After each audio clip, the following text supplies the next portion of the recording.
बिस्मिल्लाहिर्रहमानिर्रहीम। कहते हैं खुशबू इंसान को अपनी तरफ खींच लेती है, और आज की खुशबू है मैक्रोनी। प्लेट में आए तो रंग, जायका और मज़ा, और दिल में आए तो सिर्फ एक ही आवाज़, वाह क्या मज़े की डिश है। तो दोस्तों, तैयार हो जाइए एक ऐसी मज़ेदार रेसिपी के लिए जो भूख भी बढ़ाए और मूड भी फ्रेश कर दे। तो आइए शुरू करते हैं। अस्सलामुअलैकुम, welcome to my YouTube channel kitchen की खुशबू विद बदर ताज। तो जी जनाब, आप सब कैसे हैं? आई होप आप सब ठीक होंगे, और अल्हम्दुलिल्लाह मैं भी ठीक हूँ। तो इधर मैंने पहले मैक्रोनी निकाल के 3 कप रख दी, और उसके बाद मैंने तकरीबन 6-7 कप जो है पानी डाल के इसको बॉईल कर लिया। फिर उसके अंदर मैक्रोनी डाल के 2 चम्मच नमक डाल दिए। नमक डालने के बाद जब ये बॉईल हो जाएगी, ये देखिए माशाल्लाह जी ये बॉईल हो चुकी है, तकरीबन गल भी चुकी है। तो अब इसको हम अलग छानने में निकाल लेंगे। अच्छा, यहाँ मुझसे एक मिस्टेक हुई थी जो कि मैं आपको वो बाद में बताऊँ। तो जी जनाब, जब तक ये तेल गर्म होता है तो आप मेरी वीडियो को जल्दी जल्दी से लाइक, शेयर और सब्सक्राइब कर दें।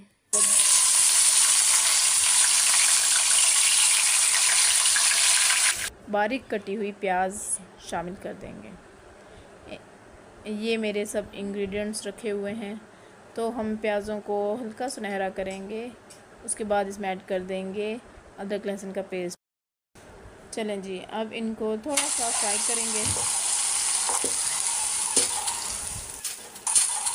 अच्छा जी, अब बारी है चिकन की, जो कि मैंने छोटे छोटे पीसेस में इनको काट लिया था, और ये तकरीबन 1.5 पाव के करीब थी। और इनको अच्छे से फ्राई करना है ताकि इसकी स्मेल जो है चली जाए। ये इधर मैं इनको मज़ीद पीसेस करने की कोशिश कर रही थी। अच्छा, अब हम इसमें ऐड करेंगे 2 अदद टमाटर और 2 अदद हरी मिर्च। चलें जी, अब स्पाइसेस में मेरे पास है टिक्का मसाला, 1 चम्मच नमक और लाल मिर्च। इसको थोड़ा सा फ्राई करेंगे, और इसके बाद हम इसमें ऐड करेंगे थोड़ा सा पानी ताकि चिकन अच्छे से गल जाए, और फिर इसको ढक देंगे। चलें जी, अब चेक करते हैं। देखें जी, अब मैं इसमें शिमला मिर्च ऐड करूँगी। मैंने बाद में इसलिए ऐड की है क्योंकि ये जब शुरू में ही डाल दो तो फिर ज़्यादा गल जाती है तो अच्छी नहीं लगती।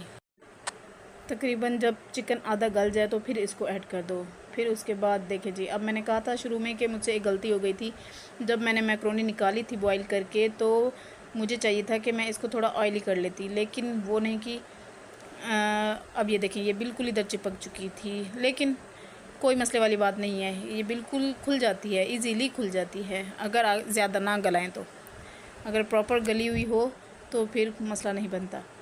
अच्छा जी, इधर मैंने ना थोड़ा सा सोया सॉस डाला था, और इसके बाद बहुत मज़े की बनती है, बहुत अच्छी बनती है। आप भी ट्राई कीजिएगा और मुझे कमेंट बॉक्स में ज़रूर बताइएगा कि कैसी बनी, और मेरे स्टाइल से आप बना के देखिएगा, बहुत मज़े की बनती है।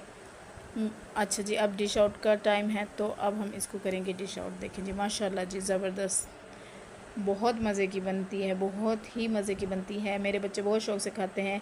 अगर आप चाहें तो इसके ऊपर मेयोनीज़, केचप वगैरह भी डालकर आप खा सकते हैं, लेकिन मेरे घर में इस तरह की पसंद की जाती है। तो ये बहुत अच्छी, बहुत मज़े की बनती है। मेरे बच्चे बहुत काफ़ी दिनों से कह रहे थे कि हमें बना के दो, तो मैंने कहा चलो आज मैं बना लेती हूँ और वीडियो भी बना लेती हूँ। और अगर आप लोगों को मेरी वीडियो पसंद आई हो तो लाइक, शेयर, सब्सक्राइब ज़रूर कीजिएगा। Thanks for watching. अल्लाह हाफिज़।